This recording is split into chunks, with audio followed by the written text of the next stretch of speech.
L'heure de la bataille est enfin arrivée. Chez l'un, on prépare le mental des troupes. Chez l'autre, on s'applique à mettre au point une stratégie.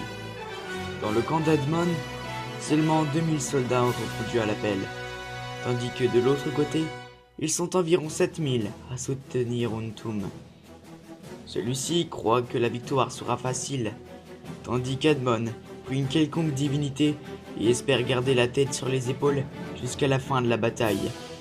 Ça y est, au petit jour de l'année 138 après la guerre des mages, à la plaine de l'Aurore, le grondement des tambours de guerre se fait entendre. Le son des haches contre les boucliers, le souffle du vent du matin, la peur, la détermination, toutes ces choses se mêlent entre elles dans un brouhaha malsain, celui de la guerre. Non loin de là, Darvan confie solennellement la pierre de sang à Admon, et celui-ci la range dans une partie dissimulée de son armure. Après cela, Admon s'empressa d'aller aux côtés de ses alliés et échanger un dernier regard à ceux qui ne seront peut-être plus là dans quelques heures. Ça y est, les corps de guerre hurlent les mêlées. Les cavaliers d'Admon s'élancent, réussissent à faucher de leurs lances les premières lignes, mais ils sont bien vite arrêtés par les archers adverses. Les guerriers des deux camps s'élancent, une véritable boucherie. Au bout de 2 heures, les faiblesses en nombre d'Admon se font sentir. Et Untum ne tarde pas à prendre l'avantage. Déjà 17 des 25 chefs de guerre d'Admon ont trépassé.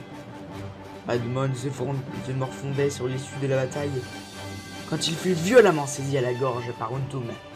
Celui-ci cria au visage d'Admon: « Donne-moi ce qui m'appartient! Rends-moi la pierre de sang !»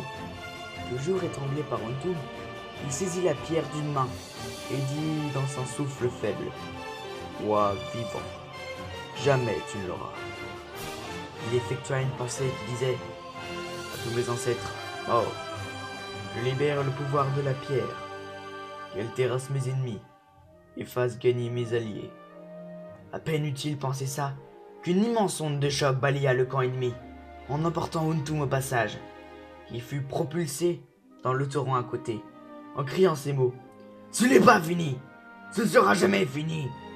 Je maudis le peuple des hommes, qu'il souffre jusqu'à la fin !» Sur ce, il sombra dans l'eau et ne réapparut jamais.